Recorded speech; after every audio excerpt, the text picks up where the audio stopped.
إن الحمد لله نحمده ونستعينه ونستغفره ونؤمن به ونتوكل عليه ونعوذ بالله من شرور أنفسنا ومن سيئات أعمالنا من يهده الله فلا مضل له ومن يضلل فلن تجد له وليا مرشدا وأشهد أن لا إله إلا الله وحده لا شريك له ولا ضد ولا ند ولا مثيل له ولا مثال له وأشهد أن سيدنا ومولانا ومعلمنا ومرشدنا ومخرجنا من الظلمات إلى النور محمدا عبده ورسوله أرسله الله بالحق بشيرا ونذيرا وداعيا إلى الله بإذنه وسراجا منيرا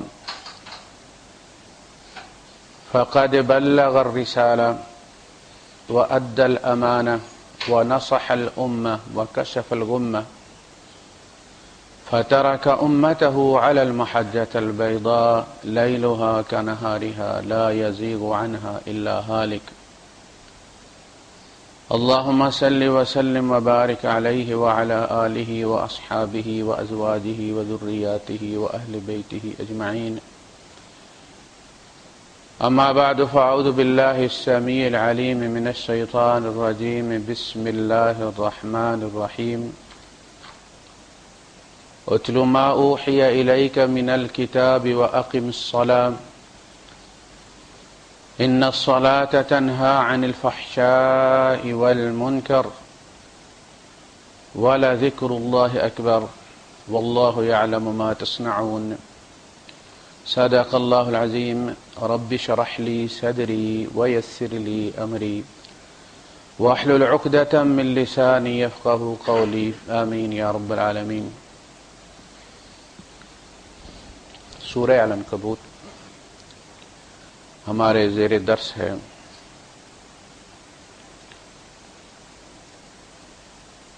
یہ 21ویں پارے کی ابتدائی آیت ہے جو میں نے آپ کے سامنے پڑھی. 20ویں پارے کے اینڈ میں آخری آیت ہے سورہ العنکبوت کی. اس آیت سے متصل پہلے جس میں اللہ پاک ارشاد فرماتے ہیں خلق اللہ السماوات والارض بالحق. اللہ پاک نے آسمان بھی اور زمین بھی با مقصد پیدا کیے ہیں، کسی مقصد کے لیے پیدا کیے ہیں، پرپسفل ہیں، ان کا کوئی مقصد ہے. اور میں بارہا یہ بات عرض کر چکا ہوں کہ الحمدللہ میں نے اپنی اس تھوڑی سی جو طالبانہ زندگی میں اس کتاب سے سیکھا ہے وہ یہ ہے کہ قیامت تک کوئی بھی کج سوچ شخص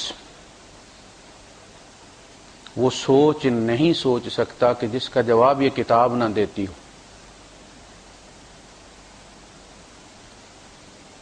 سوچیں ساری پرانی ہیں. کہتے ہیں نئے برتن میں نئی بوتل میں پرانی شراب. یہ جتنے فلسفے ہیں گمراہ کن یہ سارے قرآن سے پہلے ہو چکے ہیں. اب صرف افراد تبدیل ہو گئے ہیں، سوچے ساری وہی.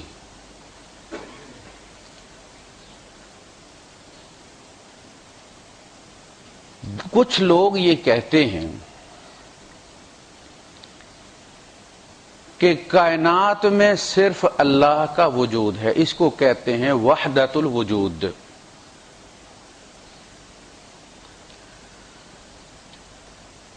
یعنی صرف ایک ہی وجود کو ماننا، باقی سب کا انکار کر دینا. یہ وحدت الوجود ہے. کائنات میں سوائے ایک وجود کے کوئی وجود نہیں. اور اس کو کہتے ہیں وہ کہ یہ توحید جو ہے یہ عام آدمی کا ہاضمہ اس کو برداشت نہیں کرتا. یہ اخص الخواص کی توحید ہے. اور اس کے علاوہ جو یہ سمجھتے ہیں کہ جی اللہ بھی ہے اور میں بھی ہوں اور فلاں بھی ہے اور یہ مسجد نمازیوں سے بھری ہوئی ہے، تو وہ مشرک ہیں۔ اللہ کے علاوہ بھی کسی وجود کو تسلیم کرنا توحید یہ ہے کہ ہے ہی ایک بس۔ ہم یہ کہتے ہیں نا کہ الہ ایک ہے، معبود ایک ہے، وہ کہتے ہیں کہ سب کچھ وہی، یہ باقی سارے آئینے ہیں جن میں وہ نظر آتا ہے۔ وہ مندر میں تلک لگا کر بھی بیٹھا ہوا ہے تو کوئی غیر نہیں ہے، وہی ہے۔ ممبر پہ بیٹھا مولوی بھی وہی۔ گنگا جمنا زمزم میں کوئی فرق نہیں ہے، آدم و ابلیس کچھ بھی نہیں ہے۔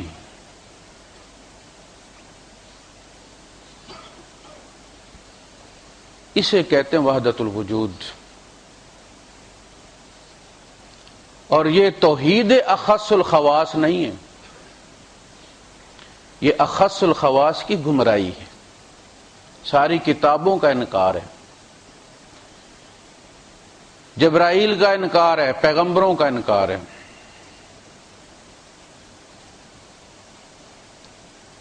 جب ساری خدائی ہی خدا ہو گئی ہے، سارے بندے ہی خدا ہو گئے ہیں، خدا ہی ان میں نظر آ رہا ہے، تو گمراہ کون ہوتا ہے؟ رسول کس کی طرف بھیجے جاتے ہیں؟ کون رسولوں کا انکار کرتا ہے؟ عذاب کن پر آتا ہے؟ جنت میں کون جائے گا؟ جہنم میں کون جائے گا؟ یہ تو سارا پھر باطل ہو گیا نا، سب کتابوں کا انکار ہو گیا۔ اس لیے وہ کہتے ہیں بن گئی سب کوڑ کہانی، یہ سب جھوٹ ہے۔ یعنی یہ کہہ دینا کہ قصہ آدم و ابلیس جھوٹ ہے، بہت بڑی جسارت۔ لیکن چونکہ پنجابی میں کی گئی ہے اس لیے پی جاتے ہیں سارے، میٹھی زبان میں۔ اللہ کے رسول صلی اللہ علیہ وسلم فرمایا تھا نا یضل بہ کثیرا ویہدی بہ کثیرا،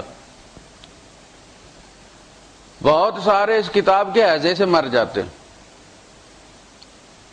یہاں سے پکڑیں گے اور اس پہ پھر اپنا محل تعمیر کریں گے، اپنی مرضی کی تعبیر کریں گے۔ وہ یہ کہتے ہیں کہ ہر چیز کی ایک ظاہری صورت ہے، ایک اس کی حقیقت ہے، ایک اس کا نام ہے۔ پانی لکھا ہوا ہے یہ اس کا نام ہے، لیکن پانی پانی پڑھنے سے پیاس نہیں بجھتی۔ ایک اس کی صورت ہے آپ کے سامنے، وہ بھرا پڑا ہے کنویں میں، دیکھے سے بھی آپ کی پیاس نہیں بجھتی۔ ایک اس کی حقیقت ہے کہ وہ آپ کے اندر جائے تو وہ پیاس ہو جائے۔ بات دل کو لگتی؟ اب آگے چلیے۔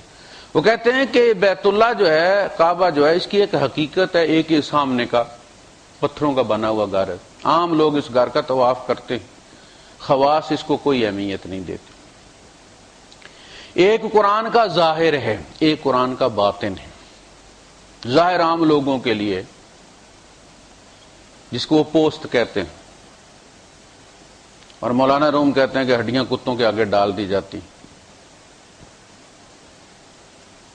اب جب باطن ہے تو اس کا جو مرضی ہے مطلب کوئی نکال لے۔ ایک کہتے ہیں محمد ظاہر کے ہیں اور ایک محمد کی حقیقت ہے، حقیقت محمدی۔ لیکن شریعت کا سارا دار و مدار انہی حقائق پر ہے۔ شریعت یہی کہتی ہے کہ اس پتھروں والے قبلے کی طرف منہ کرو۔ شریعت یہی کہتی ہے کہ یہ جو گوشت اور پوست کے تمہارے سامنے محمد صلی اللہ علیہ وسلم، محمد بن عبداللہ ہیں، ان کو اللہ کا رسول مانو۔ تو آپ دعا فرماتے ہیں کہ اللہم انت الحق وقولک الحق ووعدک حق ولقاؤک حق والجنۃ حق والنار حق والساعۃ حق والنبیون حق ومحمد حق۔ یہ سارے وجود رکھتے ہیں، یہ حق ہیں۔ قیامت بھی آئے گی، تجھ سے ہماری ملاقات بھی ہوگی، جنت جہنم میں بھی جانا ہوگا لوگوں کو، اور نبی بھی برحق ہیں اور جن کی طرف لوگ بھیجے گئے، نبی آخر کچھ لوگوں کی طرف مبعوث کیے گئے، سارے موجود، سب کا وجود موجود ہے۔ اس سے بڑی جہالت کی کوئی بات نہیں ہو سکتی کہ وہ عابد بھی ہے اور معبود بھی ہے، خود ہی اپنی عبادت بھی کرتا ہے۔ لیکن عام آدمی کی ذرا سی بات کو پکڑ کر کافر قرار دے دینے والے ہمارے علماء، ذرا سے اختلاف پر یہ اتنا بڑا کفر، سمندروں جتنا بڑا کفر، بڑے آرام سے پی جاتے۔ وہ کہتے ہیں جی تمہیں اس کی سمجھ نہیں ہے، کوئی بڑی اوپر کی بات ہے۔ اللہ پاک فرماتا ہے خلق اللہ السماوات والارض، پہلی چیز یہ کہ اللہ نے پیدا کیے، تم کہتے ہو ہے ہی کوئی نہیں، یہ سراب ہے، سب نظر آ رہا ہے، کچھ بھی نہیں ہے۔ وہ کہتا ہے میں نے پیدا کیا ہے اور با مقصد پیدا کیا ہے۔ خلقکم، تمہیں بھی با مقصد پیدا کیا ہے۔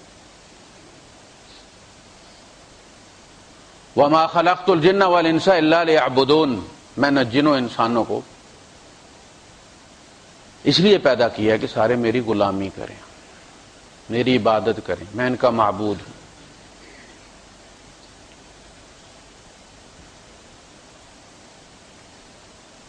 وہ کہتے ہیں فرعون بھی اصل میں خدا ہی تھا، اس نے پہچان لیا تھا اپنے آپ کو، حقیقت کو، جب وہ کہتا تھا نا ربکم الاعلی، لوگوں میرے آئینے میں خدا ہی نظر آتا ہے، تو وہ سچا تھا، موسیٰ کو سمجھ نہیں لگی۔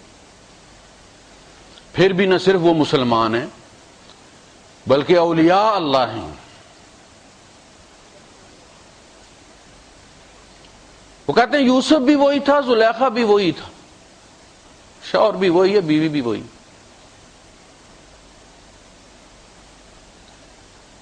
ہر ایک اپنی ہستی میں الگ پیدا کیا گیا ہے اور اپنا بوجھ خود اٹھائے گا۔ وَلَا تَزِرُ وَازِرَةٌ وِزْرَ أُخْرَىٰ، قرآن سے ان لوگوں کو لینا دینا کوئی نہیں ہے، یہ قرآن کے دشمن۔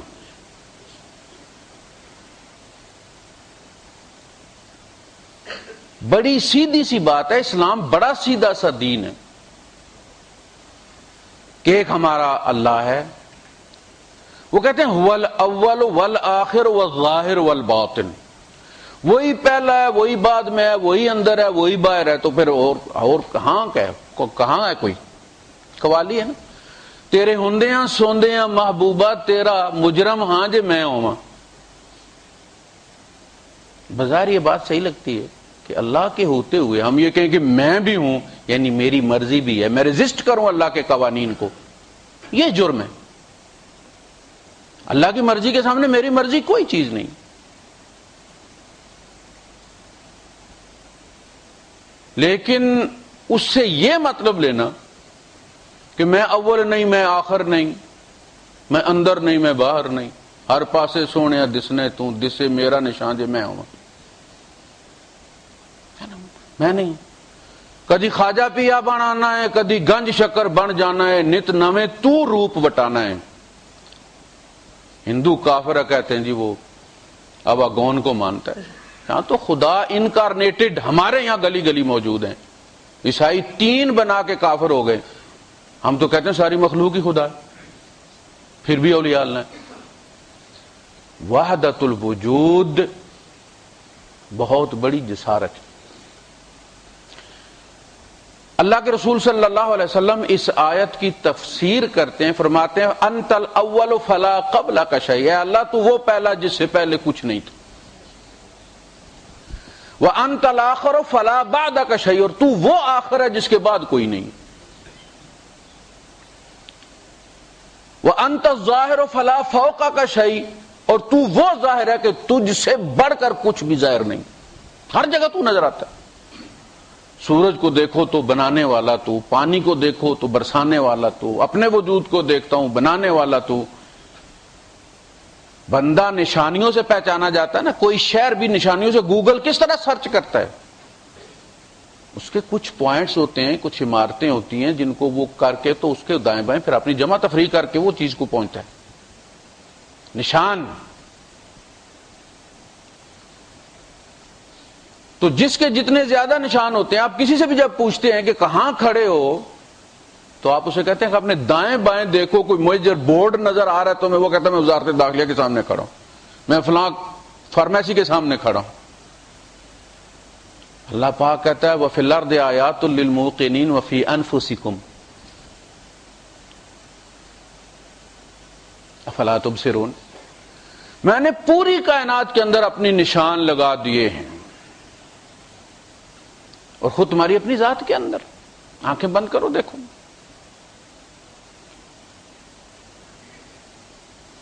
تو وہ ظاہر ہے کہ جس سے ظاہر کوئی چیز نہیں۔ ایک حدیث میں آپ فرماتے ہیں کہ اللہ تو اپنے ظاہر کے پردے میں چھپ گیا، اتنا ظاہر ہے۔ آپ سورج ہے نا، آپ اس کو دیکھ سکتی ہیں، وہ اپنی روشنی کے پیچھے چھپ گیا ہے، اتنا ظاہر ہے کہ اس کا وجود اس کی روشنی کے سامنے کے پیچھے ہو گیا۔ اس پوری کائنات کے پیچھے ہے، لیکن کائنات کی ہر چیز انگلی اٹھا کے کہتی ہے میرا بنانے والا۔ انت الظاہر فلا فوق کا شیء، اے اللہ تو وہ ظاہر ہے کہ جس سے بڑھ کر ظاہر کائنات کی کوئی چیز نہیں۔ وانت الباطن فلا دونک شیء، اور اے اللہ تو وہ باطن ہے کہ جس سے کوئی چیز کہیں جا کے چھپائی نہیں جا سکتی۔ میں کہوں میں سے سینے میں چھپا لوں، انہ علیم بذات الصدور، وہ وہاں موجود ہے، تم کہیں چھپا نہیں سکتے اسے۔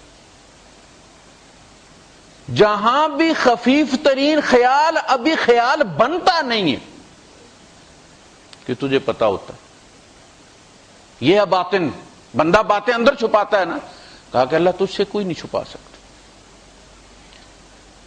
دیکھنے والا دیکھتا ہے، کیمرہ وہی ہے، نظر وہی ہے، لیکن فرمایا جب خیانت، آنکھ خیانت کرتی ہے، نیت بدلتی ہے نا۔ کیمرہ لگا ہوا ہے لیکن آپ ریکارڈنگ شروع کر دیتے ہیں، کیمرہ وہی ہے لیکن پیچھے پروسیس تبدیل ہو گیا۔ اب نظر بدلتی ہے تو فرمایا یعلم خائنۃ الاعین، وہ آنکھوں کی خیانت سے آگاہ ہو جاتا ہے کہ اب اس بندے کی نیت تبدیل ہو گئی، اب یہ بد نظری میں مبتلا ہو گیا۔ حضور نے تو اس کی تفسیر یہ کی، خلق اللہ السماوات والارض بالحق ان فی ذلک لآیۃ للمؤمنین، اس میں ایمان والوں کے لیے بڑی نشانی ہے کہ وہ سوچیں میں کس مقصد کے لیے بنایا گیا ہوں، میں کیوں آیا ہوں۔ کسی سے بھی پوچھ لیں دبئی کیوں آئے ہو تو آپ کو ہر بندہ اپنا فسانہ سکھائے گا، بتائے گا میں مقروض ہو گیا تھا، فلاں ہو گیا تھا، ڈینگ ہو گیا تھا، میں نے کہا نکلنا چاہیے یار، یہ کرنا چاہیے۔ پوچھو دنیا میں کیوں آئے ہو تو میں رزق ختم کرنے کے لیے آیا ہوں، اتنے کلو صبح کھانا ہے، اتنے کلو دوپہر کھانا ہے، اتنے کلو رات کو کھانا ہے، پیشاب کر کے سو جانا۔ دنیا میں آنے کا کوئی مقصد نہیں، دبئی میں آنے کا مقصد ہے۔ کوئی آدمی بغیر مقصد کوئی کام نہیں کرتا۔ اللہ پاک فرماتا ہے کہ افحسبتم انما خلقناکم عبثا، ہم نے تمہیں عبث پیدا کیا تھا، یہ اردو میں عبث ہے نا۔ یہ زندگی جو ہمیں بہت طویل نظر آتی ہے، جسے ختم کرنے کے لیے خودکشی کر لیتے ہیں لوگ، ختم نہیں ہوتی۔ کیا کر رہے ہو؟ وہ ٹائم گزار رہا ہوں، ٹو کل دا ٹائم۔ یہ زندگی پوچھا جائے گا کم لبثتم فی الارض عدد سنین، کتنے سالوں کے حساب سے رہ کے آئے ہو زمین پر؟ قالوا لبثنا یوما او بعض یوم، سال؟ ہم تو ایک دن کا بھی کچھ حصہ رہ کر آئے، پورا دن نہیں۔ او بعض یوم فاسأل العادین، عد یعد، عدد وہ ہوتا ہے جو گنا جاتا ہے۔ اے اللہ تو اپنے گننے والوں سے پوچھ، ہم غلطی نہیں کر رہے، جھٹ بس تھوڑا سا رحم۔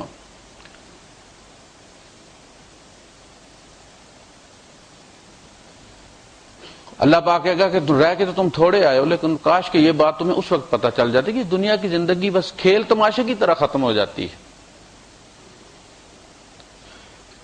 تماشا جو ہے پتہ بھی نہیں چلتا، گھنٹے گزر جاتے ہیں، نیٹ پہ بیٹھے ہیں تو دیکھتے دیکھتے گھنٹہ گزر جاتا ہے، کرکٹ دیکھنے لگے تو پتہ نہیں چلتا جناب۔ بس مولوی صاحب تھوڑی سی تلاوت لمبی کر دیں نماز میں تو پھر پسینے چھوٹ جاتے، پھر پتہ چلتا ہے وقت کیسے گزرتا ہے۔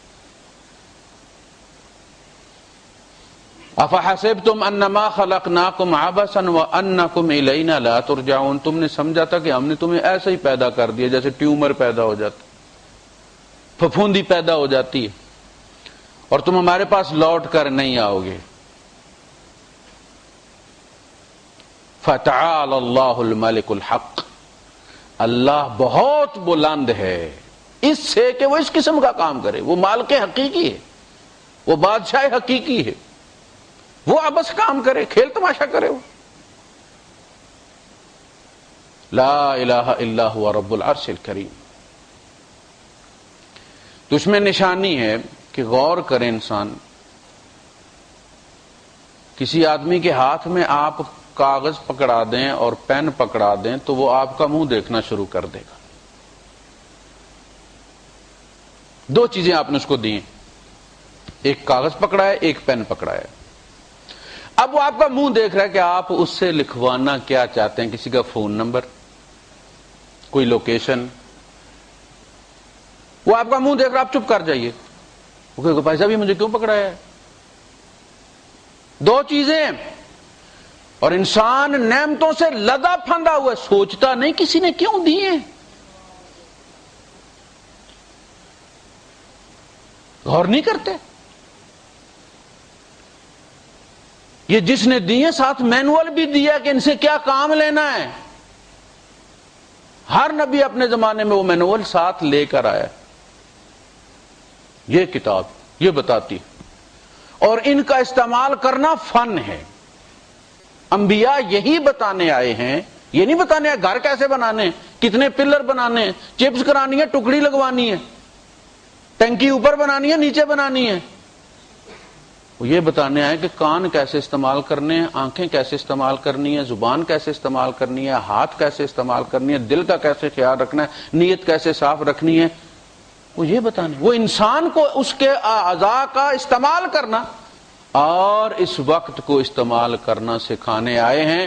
جس نے وقت کو استعمال کرنا سیکھ لیا وہ کامیاب ہو گیا۔ اب وہ اگلی بات شروع ہوئی ہے، اتل ما اوحی الیک من الکتاب، آپ تلاوت کرتے رہیں اس کی جو کتاب میں سے آپ کی طرف نازل کیا گیا ہے۔ یہ کتاب اعلی تزکیہ ہے، قوالیاں نہیں۔ یہ کتاب انسان کے اندر جو بھی، یہ اینٹی وائرس ہے، ماحول، زمانہ، والدین، دوست، سوسائٹی، جو بھی چیز آپ کسی سے لیتے ہیں وہ انفیکٹڈ ہوتی، اس میں کوئی نہ کوئی وائرس آ جاتا ہے۔ اس کا علاج یہ ہے کہ اس کتاب کو لے کے نماز میں رب کے سامنے کھڑے ہو جاؤ اور سکین کرنے دو، کیا کیا لگا ہے۔ یہ تزکیہ ہے، یتلو علیہم آیاتہ ویزکیہم، اللہ کی آیات ان پر پڑھتے ہیں اور ان کا تزکیہ کرتے ہیں۔ اور اللہ پاک نے جان بوجھ کر اپنے نبی کو انتہائی رف لوگ دیے، ٹیڑے میڑے، جھگڑالو، اکڑ جانے والے، ذرا ذرا سی بات پہ 40 سال جنگ کرنے والے کا کتاب نے جوڑا ہے کہ نہیں جوڑا؟ تم کیوں نہیں جڑتے؟ وَاذْكُرُوا نِعْمَةَ اللَّهِ عَلَيْكُمْ إِذْ كُنْتُمْ أَعْدَاءً فَأَلَّفَ بَيْنَ قُلُوبِكُمْ، اس نے الفت ڈال دی تمہارے دلوں کے اندر، کس کے ذریعے؟ اللہ کی رسی کے ذریعے۔ وَاعْتَصِمُوا بِحَبْلِ اللَّهِ جَمِيعًا، اللہ کے رسول صلی اللہ علیہ وسلم فَهُوَ حَبْلُ اللَّهِ الْمَتِينُ، یہ کتاب ہے وہ اللہ کی رسی، طرفہ بید اللہ و طرفہ بایدیکم، اس کا ایک سرا اللہ کے ہاتھ میں ہے، دوسرا سرا تمہارے ہاتھ میں۔ کنتم اعداء فالف بین قلوبکم فاصبحتم بنعمتہ واتممت علیکم نعمتی، یہ تمام ہو گیا، کتاب کا نزول ہو گیا، یہ سب سے بڑی نعمت ہے اللہ پاک کی۔ فاصبحتم بنعمتہ، اخوانا وکنتم علی شفا حفرۃ من النار، تم تو آگ کے گڑھے کے کنارے پہنچ چکے تھے، فانقذکم منہا، اس نے تمہیں اس کتاب کے ذریعے بچایا۔ تو اللہ کے رسول صلی اللہ علیہ وسلم نے ان کا کس طرح تصفیہ کیا اور ان کا کس طرح تزکیہ کیا، یتلو علیہم آیاتہ ویزکیہم، اس قرآن نے ان کو سیدھا کر کے دکھا دی، راہبر بنا دیا، جو نہ تھے خود راہ پر اوروں کے راہبر بن گئے۔ اللہ اللہ کیا نظر تھی، مردوں کو مسیحا کر دیا۔ یہ کتاب ہے، یہی نبی کا اعلی تزکیہ تھا، یہی نبی کا منصب رسالت تھا کہ وہ بلغ ما انزل الیک من ربک، آپ اس کی تبلیغ کریں جو آپ کی طرف، آپ کے رب کی طرف سے بھیجا گیا ہے۔ اور اللہ کے رسول صلی اللہ علیہ وسلم نے بھی میدان عرفات میں اسی کو حوالے کیا امت کے، فَلْيُبَلِّغُ الشَّاهِدُ الْغَائِبَ، جو یہاں موجود ہیں ان تک پہنچا دیں جو موجود نہیں ہیں، بلغوا عنی ولو آیا، میری طرف سے میرے بیہاف پر، بلغوا عنی، میرے بیہاف پر پہنچاؤ، اگرچہ ایک آیت پہنچا سکتے، تقریر نہیں نہ کر سکتے، کوئی ایک آیت ہی پہنچا دو، تم امتی کا حق ادا کرو، تمہارے پاس ایک امانت ہے، اب نبی نہیں آئیں گے، فتنے پیدا ہو رہے ہیں، تو ان کا کون خیال کرے گا، کون تسلیہ کرے گا؟ ہم۔ ختم رسالت نے ہمارے اوپر بہت بڑی ذمہ داری عائد کر دی ہے کہ کل کوئی نیا پیدا ہونے والا بچہ یہ نہ کہہ دے قیامت کے دن کہ اللہ ہم تک تیرا پیغام پہنچا ہی نہیں تھا۔ ہمیں اس کی فکر ہے نہیں۔ ایک انسان کی بہت ساری حیثیتیں ہوتی ہیں نا، باپ بھی ہوتا ہے، بیٹا بھی ہوتا ہے، شوہر بھی ہوتا ہے، بھائی بھی ہوتا ہے، پڑوسی بھی ہوتا ہے، ایک امتی والی بھی ذمہ داری ہے، ایک ختم رسالت والی ذمہ داری بھی ہمارے سر ہے۔ ایسا نہیں کہ بگاڑ پیدا ہو جائے گا، اللہ کوئی نیا نبی بھیج دے گا، اب جو کرنا ہے ہم نے کرنا، اور اپنے زمانے کی جواب دہی ہم نے کرنی ہے کہ تمہارے زمانے میں جو فساد پھیلا تھا تم نے وہاں کیا کیا تھا۔ اتل ما اوحی الیک من الکتاب واقم الصلاۃ، نماز کو قائم رکھے۔ نماز میں کیا پڑھنا ہے؟ ورتل القرآن ترتیلا، قرآن پڑھنا ہے۔ یہ بندے کی فٹنس کو بھی برقرار رکھتا ہے، اسے تیار رکھتا ہے، اس کا مقصد اس کے سامنے بالکل ریفریش کرتا رہتا ہے۔ آج جس طرح نماز میں کھڑے ہو، قیامت کے دن تم اسی طرح اس کے سامنے کھڑے ہوگے۔ آج اے سی میں کھڑے ہو، اس دن زمین پر پاؤں ٹکے گا نہیں، تانبے کی طرح گرم ہوگی وہ، اور درمیان میں ترجمان کوئی نہیں ہوگا، تمہارے اور رب کے درمیان آمنے سامنے بات ہوگی۔ یہ یاد دہانی ہے۔ وَلَا ذِكْرُ اللَّهِ اکبر، اللہ کی یاد بڑی چیز ہے، اور اللہ کی یاد کا سب سے بڑا ذریعہ نماز ہے۔ موسیٰ علیہ السلام سے جب اللہ پاک کی ملاقات ہوئی طور پہ، موسیٰ علیہ السلام اللہ کو پہلے بھی مانتے تھے۔ آپ نے دیکھا نا جب مصر سے نکلے وہ، تو انہوں نے کیا دعا کی تھی؟ ان سے جب بندہ مر گیا تو انہوں نے کہا کہ رب انی ظلمت نفسی فاغفر لی، اللہ میں تو ظلم کر بیٹھا، بندہ مرا گیا۔ بندہ پیدا کس نے کیا تھا؟ اللہ سے کہنا تھا تیری چیز کا نقصان ہو گیا مجھ سے۔ قال رب انی ظلمت نفسی فاغفر لی فغفر له انہ هو الغفور الرحیم۔ اللہ کو پتہ تھا جان بوجھ کے نہیں مارا، اپنے مکے کا اندازہ ہوا کہ اس میں اتنی جان ہے، بندہ مر گیا۔ قال رب بما انعمت علی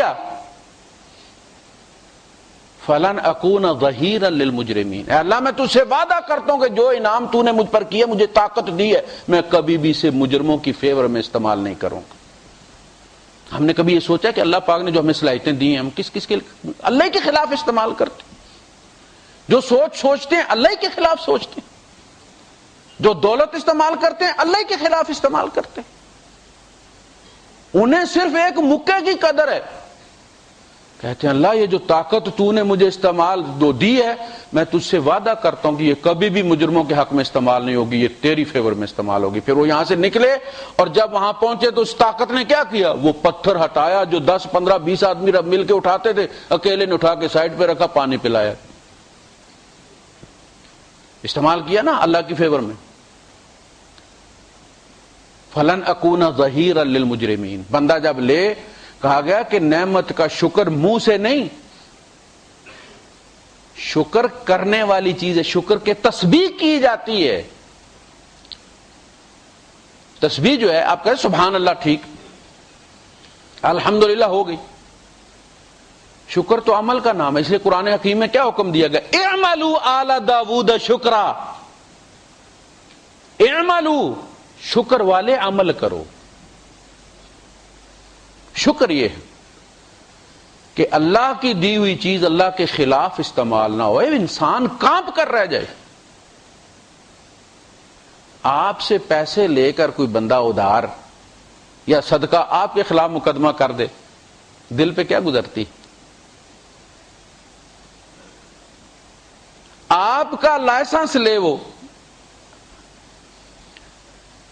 آپ کے کمپنی میں آئے، آپ اسے لائسنس لے کر دیں اور وہ آپ کے مخالف بندے کی مشین پہ جا کے چڑھ جائے، آپ سے کینسل کروا لے.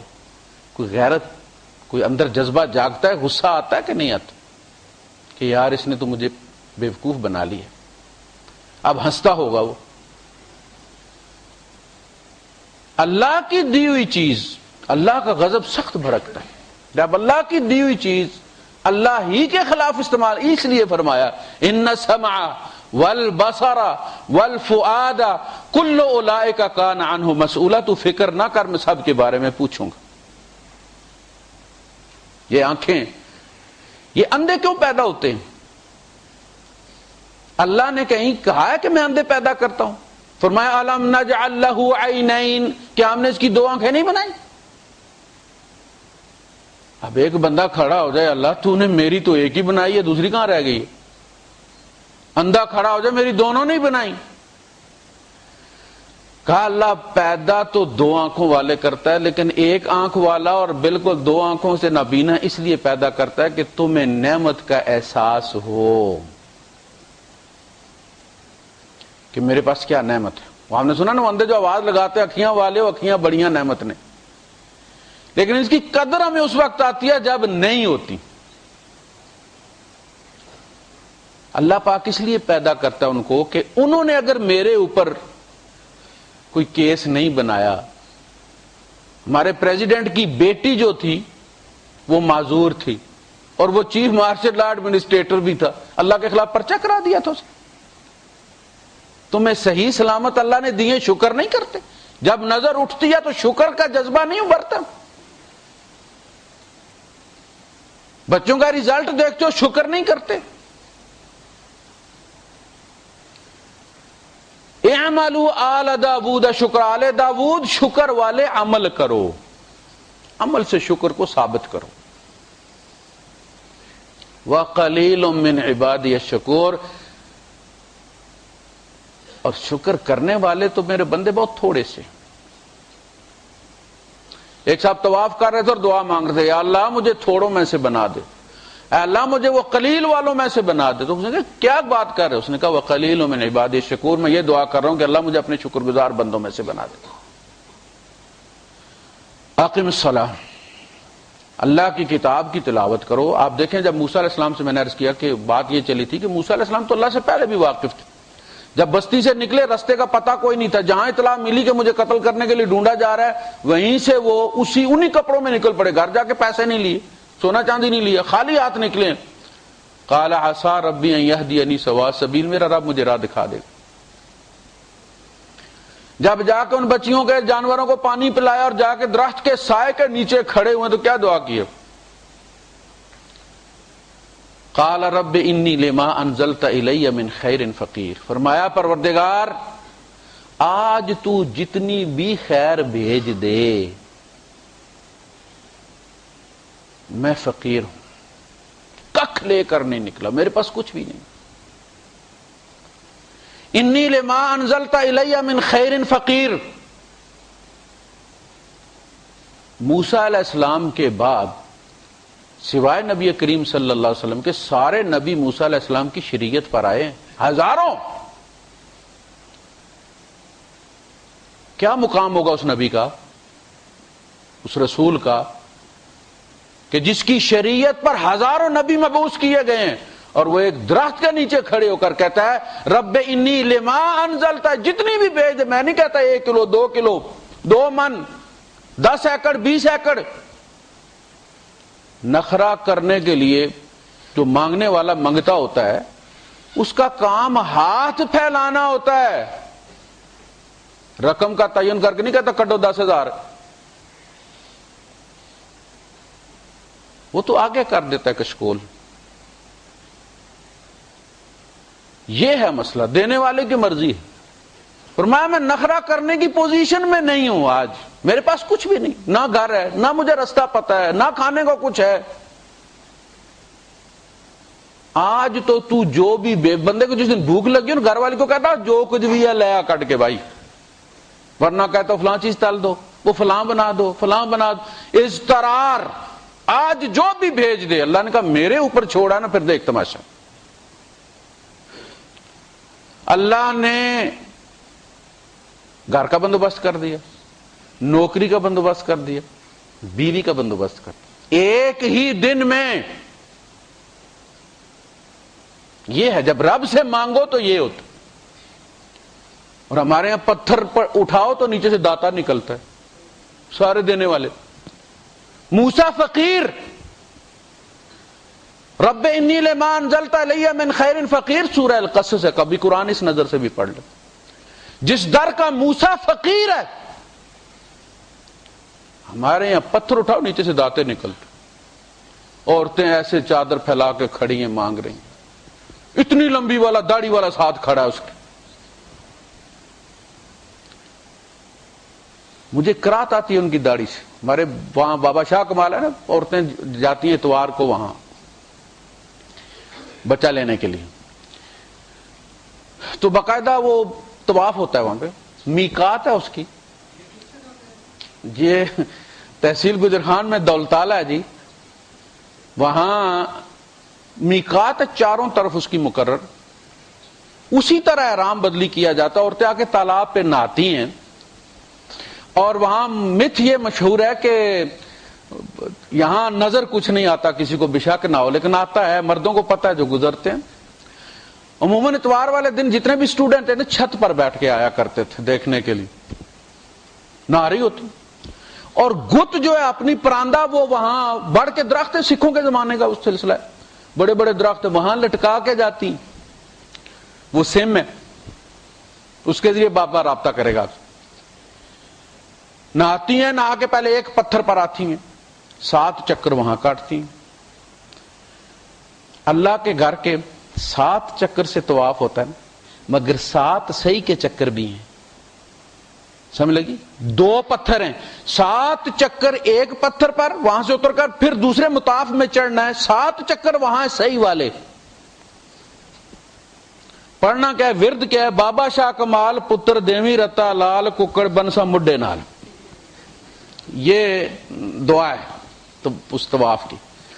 طواف کرنے کے بعد پھر وہ وہاں آتی ہیں مزار پر، اور اتوار والے دن پھر وہاں منڈی لگی ہوتی ہے، دیسی ککڑ کہیں سے بھی نہ ملے تو بابا شاہ کمال کے مزار پہ آپ کو مل جائے گا، لوگ آ کے چڑھاتے ہیں وہاں پہ۔ اور افسوس کی بات یہ ہے اور تعجب کی بھی ہے کہ بابا شاہ کمال جو تھا یہ نیم پاگل بندہ تھا، اس کی اپنی اولاد کوئی نہیں تھی، بس لوگوں نے اپنی روٹی کھانے کے لیے وہ بنا لیا سر۔ اور بیویوں کو لے کے وہاں جب پھر وہ واپس پلٹتی ہیں تو میقات تک وہ کسی سے بات نہیں کرتی، ان کے پاس سے گزرتے ہوئے ہم جب سائیکلوں پہ گزرا کرے، کالج سے پڑھ کے نکلتے تھے ان کے پاس سے، تو پھر جان بوجھ کے ہم انہیں گالی دیتے تھے، ہمیں پتا ہوتا تھا کہ یہ جواب نہیں دے سکتی۔ چھیڑو جتنے بھی ہوتے ہیں اسٹوڈنٹوں کی عادت ہوتی ہے چھیڑنے کی، تو وہ بولتی نہیں، میقات پہ پہنچ کے اس نے منہ جھوٹا کرنا ہے، کچھ جھوٹا کرنے کے لیے نہ ہو تو گھاس لے کے چبانی ہے، جھوٹا کر کے پھر اس نے گالی دینی ہے پلٹ۔ اپنے شوہر سے بھی بات نہیں کرتی اس دوران، شور ساتھ ساتھ چل رہا ہے. اچھا وہ جب بچہ ہو جاتا ہے تو پھر وہ بچے کو 3-4 جو ہے اتوار جا کے سلام بھی کرواتے ہیں, تسلی کرواتے ہیں بابے کو کہ مل گیا ہے. یہ مسلمانی ہے. موسیٰ جیسا پیغمبر بھی جس کے در کا فقیر ہے, ہمارے یہاں اصل میں بدلہ کچھ نہیں. پہلے ہم کسی چرنداز سے مانگتے تھے, اب کسی بابے سے مانگتے ہیں. اللہ تک ہمیں کسی نے پہنچایا ہی نہیں ہے. جیسے ڈپو پہ ہوتا ہے نا, صبح باپ ہوتا ہے شام کو بیٹا ہوتا ہے, ڈپو وہی ہے, بندہ تبدیل ہو گئے. اتل ما اوحی الیک من الکتاب واقم الصلاۃ. تو اللہ پاک کی جب موسیٰ علیہ السلام سے ملاقات ہوئی, یہ ساری باتیں یہ بتا رہی ہیں کہ موسیٰ علیہ السلام اللہ سے واقف تھے, تبلیغ کا حکم نہیں تھا. تبلیغ وہی کر سکتا ہے جس کے ہاتھ میں اللہ کی کتاب ہو.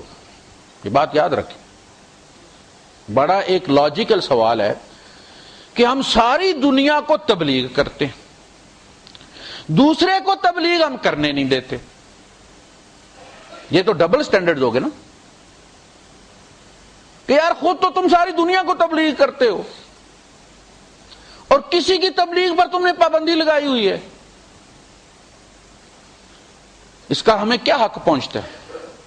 کہا جی باقی سب کی تبلیغ جعلی ہے. جس کے ہاتھ میں اللہ کی کتاب ہوتی ہے اسی کی ذمہ داری ہے شہادت علی الناس. اور یہ کوئی ہابی نہیں ہے تبلیغ کرنا, یہ فرض منصبی ہے, یہ ہمارا ہدف ہے, یہ دے کر بھیجا گیا ہے. لہذا اس کتاب کی موجودگی ایک طرف بہت بڑی ذمہ داری ہے, دوسری طرف اللہ کی بہت بڑی نعمت. سنے کی تبلیغ نہیں ہو سکتی, یہ بات یاد رکھیں. موسیٰ علیہ السلام اللہ کو مانتے تھے نا, سنا سنایا مانتے تھے. رب رب رب کہہ رہے ہیں لیکن سنا ہوا ہے. رب سے ڈائریکٹ رابطہ نہیں, تبلیغ نہیں کرنی. وہی موسیٰ خدا سے ملاقات کر کے آتے ہیں تو فرعون کو مصیبت ڈال دیتے ہیں. پہلے بھی تو اسی کے گھر میں پل رہے تھے, اللہ کو بھی جانتے تھے. پہلی جب ملاقات ہوئی تو اللہ نے اپنا تعارف کروایا تو موسیٰ علیہ السلام کے سنے سنائے لا الہ الا اللہ کو اللہ نے اپنی زبان سے ادا کیا تاکہ اب موسیٰ تبلیغ کے قابل ہو جائے. کہا موسیٰ جوتے اتار. بڑے نکتے کی بات. جب وہ وہاں پہنچے, آگ لینے گئے تھے, کیا شاعر نے بھی کیا شاعری کی, شاعری کا اندازہ کریں کہ شاعر کہاں پہنچتا ہے. وہ کہتا کہ اللہ کی عطا کا پوچھنا تو موسیٰ سے پوچھو, آگ لینے گئے تھے پیغمبری دے کے بھیجا. قال لأهلهم كثوا انی ارا, میں نے دیکھی ہے ایک آگ, آنستو نارا, مجھے لگا ایسے ہے کہ جیسے کوئی آگ ٹمٹمائی ہے. آنستو, انس جو ہوتا ہے وہ صرف محسوس کیا جا سکتا ہے, وہ درخت کی طرح نظر نہیں آتا. آپ اگلے کے جو بھی اس کا آپ کے ساتھ تعلق ہوتا ہے, جو بھی اس کا ویلکم کا طریقہ, اس سے آپ انس محسوس کرتے ہیں کہ اس بندے نے میرا اچھا جو ہے وہ استقبال کیے. آنستو نارا. وہاں جب پہنچے تو اللہ پاک نے تعارف کروایا, فرمایا فخلعن علیک انک بالوادی المقدس, تو وادی مقدس میں جوتے اتار دے. طوا, وادی طوا. نبی کریم صلی اللہ علیہ وسلم معراج پہ گئے ہیں, اللہ نے یہ نہیں کہا کہ موسیٰ یہ پہلا ہے, محمد یہ پہلا آسمان ہے, اب جوتے اتار دو, یہ دوسرا اتار دو, اب تو 7واں ختم ہو گیا, یہاں اتار دو, سدرۃ المنتہا آ گیا, یہاں اتار دو. حضور نے فرمایا یہودی جوتے اتار کے نماز پڑھتے ہیں, تم جوتے پہن کے نماز پڑھو. ان کے پیغمبر کے اتروائے گئے ہیں, تمہارے پیغمبر کے نہیں اتروائے گئے. اور ہمارے بعض عقل مند مولوی صاحب جنازے میں بھی نہیں پہننے دیتے. یہ جہالت ہے نا. ہر بندہ جو امام بن جاتا ہے کوئی عالم نہیں. اللہ کے رسول صلی اللہ علیہ وسلم نے پڑھ کے دکھائی ہے. یہود میں رہتے تھے, چند قدم دور یہودی نماز پڑھ رہے ہیں, چند قدم دور مسلمان نماز پڑھ رہے ہیں, انہوں نے بھی داڑھی رکھی ہوئی ہے, انہوں نے بھی داڑھی رکھی ہوئی ہے. ایک آدمی آ گیا پردیسی, اس میں کہ کہاں جاؤں میں, اب کہاں نماز پڑھوں, دو جماعتیں کھڑی ہیں, میں کون کہ. کہا کہ یہودی جوتے اتار کے پڑھتے ہیں, تم جوتا پہن کے پڑھو تاکہ آنے والا کنفیوز نہ ہو, اسے پتا چلے کہ یہ مسلمان ہے. حضور نے پڑھی ہے. نماز کے دوران آپ نے جوتا اتارا, صحابہ نے بھی پیچھے جوتے اتار دی. قالین تو نہیں ہوتے تھے نا. حضور نے نماز کے بعد پوچھا تم نے جوتے کیوں اتار دیے؟ کہا اللہ کے رسول آپ نے اتارے تو ہم نے سمجھا کہ شاید ممنوع ہو گیا ہے تو ہم نے بھی اتار دیا. اپنا نہیں, میرے جوتے کے نیچے گند لگا تو جبرائیل نے مجھے آ کے کہا کہ جوتے کے نیچے گند لگا ہے تو میں نے اس لیے اتار دیا تھا. تم میں سے جو نماز جوتوں میں پڑھنا چاہے وہ پہلے جوتے رگڑ لیا کرے احتیاطاً. ہمارے یہاں جنازے کے لیے انسان جوتے, یہاں جب جنازہ پڑھتے ہیں باہر تو تپری ہوتی ہے زمین, جوتے اتار کے لوگ کھڑے ہو جاتے, مولوی صاحب تقریر شروع کر دیتے. اب وہ آدھے گھنٹے کا درس دیتے ہیں, نیچے زمین اتنی تپی ہوئی ہے کہ پاؤں نہیں ٹکتا, لوگ کبھی ایک کھڑا کرتے کبھی دوسرا کھڑا کرتے, جوتیوں پہ چڑھ جاتے ہیں اپنے. جنازہ جوتوں میں پڑھا جا سکتا ہے, جنازہ دعا ہے اصل میں, نماز نہیں ہے. وہ صلاۃ الجنازہ ہے, صلاۃ بمعنی نماز نہیں, نماز جو یہ دعا ہے, ورنہ رکوع اور سجدے کے بغیر کوئی نماز نہیں ہوتی اور مردہ سامنے رکھ کے سجدہ نہیں کیا جاتا. وہ دعائے جنازہ اصل میں, اور آداب کی ترتیب سے ہے. ہمیں حضور نے کیا آداب, اللہ کی تعریف کرو, اس کے نبی پر درود بھیجو, اپنے لیے دعا کرو اور درود پر بند کر دو, اس ترتیب کے ساتھ. تو اللہ پاک نے وہاں فرمایا کہ فَخْلَعْنَ عَلَيْكَ إِنَّكَ بِالْوَادِ الْمُقَدَّسِ طُوًى وَأَنَا اخْتَرْتُكَ فَاسْتَمِعْ لِمَا يُوحَىٰ إِنَّنِي أَنَا اللَّهُ لَا إِلَٰهَ إِلَّا أَنَا. اب موسیٰ نے سنا ہے رب کے منہ سے, اب واجب ہو گئے, اب تبلیغ واجب ہو گئی.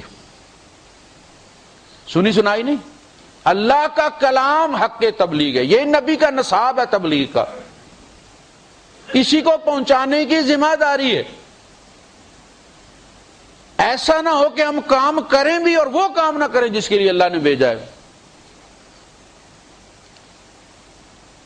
تو اللہ نے موسیٰ علیہ السلام کو مشرک نہیں تھے, کوئی نبی بھی کبھی مشرک نہیں رہا. نبی اللہ کی سلیکشن ہوتے ہیں, وہ ماں کے پیٹ میں بھی نبی ہوتا ہے, وہ دنیا کا حصہ نہیں ہوتے, دنیا والوں کے لیے اللہ کے یہاں سے آتے ہیں تمام حجت کے لیے. جس طرح عدالت سے سمن کی تعمیل کروانے والا ہوتا ہے, اس کا تعلق گاؤں والوں کے ساتھ نہیں ہوتا, اگرچہ وہ گاؤں والوں میں کسی کا بیٹا ہوتا ہے, کسی کا بھائی ہوتا ہے, لیکن وہ عملے کا, عدالتی عملے کا رکن ہوتا ہے. ابھی کسی کا باپ بھی ہوتا ہے, بیٹا بھی ہوتا ہے, شوہر بھی ہوتا ہے, لیکن اس کی حیثیت اللہ کی بیوروکریسی کی ہوتی ہے, اس کے کام پر جزا و سزا کا پھر نفاذ ہوتا ہے. اللہ ان کی عصمت کی حفاظت کرتا ہے, وہ کبھی بھی مشرک نہیں ہوتے. پھر بھی اللہ کہہ رہا ہے اننی انا اللہ لا الہ الا انا فاعبدنی واقم الصلاۃ لذکری. پہلا تعارف, تو میری بندگی کر اور میری یاد کے لیے نماز کو قائم کر. اللہ کے رسول صلی اللہ علیہ وسلم نے کیا فرمایا, الصلاۃ معراج المومنین, نماز مومن کی معراج ہے. معراج سے نماز لے کر آئے تھے, تو کہا کہ جب بندہ نیت کرتا ہے نماز کی اور اللہ اکبر کرتا ہے تو وہ بالکل اللہ کے سامنے اس طرح پہنچ جاتا ہے کہ اس کے اور رب کے درمیان کچھ حائل نہیں ہوتا, اور رب اس کی طرف متوجہ ہوتا ہے جب تک کہ بندہ دوسری طرف متوجہ نہ ہو. جب بندہ دوسری طرف متوجہ ہو جاتا ہے تو اللہ کہتا ہے میرے بندے کو اب میری ضرورت نہیں, اور پردہ گرا دیتا. اور ہماری نمازیں اکثر و بیشتر محجوب ہوتی ہیں. اللہ اکبر جو تھا, یہ اللہ اکبر جو کرتے ہیں نا, ایسے کر کے, آپ نے بعض لوگوں کو دیکھا ہوگا آپ نے کہ وہ اللہ اکبر ایسے کرتے ہیں, ایسے کر کے وہ تو ایسے کر کے اللہ اکبر کرتے ہیں. یہ اس طرح ہے جس طرح پردہ ہٹایا جاتا ہے. یہ رفع یدین جو پہلا تکبیر تحریمہ کا، یہ بندہ اپنے اور رب کے درمیان کا پردہ ہٹا دیتا ہے، اس کا اٹھا دیتا.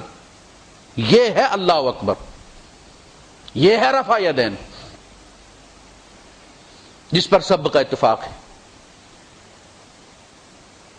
وَأَقِمِ الصَّلَاةَ لِذِكْرِي، تو ذکر کا سب سے بڑا ذریعہ کیا ہے؟ نماز. ہم نے بہت سارے طریقے ایجاد کر لیے نا آرٹیفیشل، اصلاً ذکر جو ہے یہ نماز ہے. اللہ کے رسول صلی اللہ علیہ وسلم کو جب کہا گیا کہ آپ کو جو مشن سونپا جا رہا ہے یہ بہت بڑا مشن، اِنَّا سَنُلْقِي عَلَيْكَ قَوْلًا ثَقِيلًا، یہ قول اللہ کا کلام جو ہے یہ بہت وزنی تھا. اللہ پاک نے پہاڑ بھی دب جائیں اس کے نیچے. اونٹنی کتنا لدو جانور ہوتا ہے، جب وہی کا نزول ہوتا تھا تو اونٹنی بیٹھ جاتی تھی بے بسی سے اور زمین پر اپنی گردن ڈال دیتی تھی، اتنا وزن ہوتا تھا. اور اللہ کے رسول صلی اللہ علیہ وسلم اس حال میں بھی اس سے پھر نیچے اتر آتے تھے تاکہ اس بیچارے کی جان جو ہے وہ چھوٹ جائے. یہ اس لحاظ سے بھی قول ثقیل تھا، ذمہ داری کے لحاظ سے بھی قول ثقیل تھا. اس کے لیے انرجیٹک جو چیز ہے وہ کیا ہے؟ قرآن. یا ایھا المزمل قم اللیل الا قلیلا، دعا بتائی جا رہی ہے. کمبل لپیٹنے والے آپ رات کو کھڑے رہا کریں، الا قلیلا، سوائے تھوڑا ریسٹ کر لیا کریں، لیکن آپ چارجنگ پہ لگے رہا کریں. قم اللیل الا قلیلا، یہ جو فرض نماز ہے یہ معراج میں فرض کی گئی ہے. حضور کا رب سے جب رابطہ ہوا تھا تو جس طرح موسیٰ علیہ السلام کو اللہ نے کہا تھا نا اقم الصلاۃ لذکری، اسی طرح اپنے نبی کو بھی کہا تھا. امت کے لیے معراج میں فرض ہوئی ہے، نبی پر پہلے دن سے فرض تھی، جسے تہجد کہتے ہیں، یہ فرض تھی حضور پر. قم اللیل الا قلیلا نصفہ او انقص منہ قلیلا، آدھی رات یا تھوڑی کم کر لیں، اور زد علیہ یا تھوڑی زیادہ کر لیں. وَرَتِّلِ الْقُرْآنَ تَرْتِیلًا، اور قرآن کو ترتیل کے ساتھ پڑھا کریں. یہ ہے حبل اللہ المتین، اللہ اور بندے کے درمیان رابطہ. کلام الہی، ہم بڑے ناقدرے لوگ ہیں، ہمیں کسی نعمت کی قدر نہیں. وَرَتِّلِ الْقُرْآنَ تَرْتِیلًا إِنَّ لَكَ فِي النَّهَارِ سَبْحًا طَوِيلًا. نبی آپ کو دن میں بڑی مشقت کرنی ہے، اس کے لیے یہ رات بہت ضروری ہے. وآخر دعوانا الحمدللہ رب العالمین.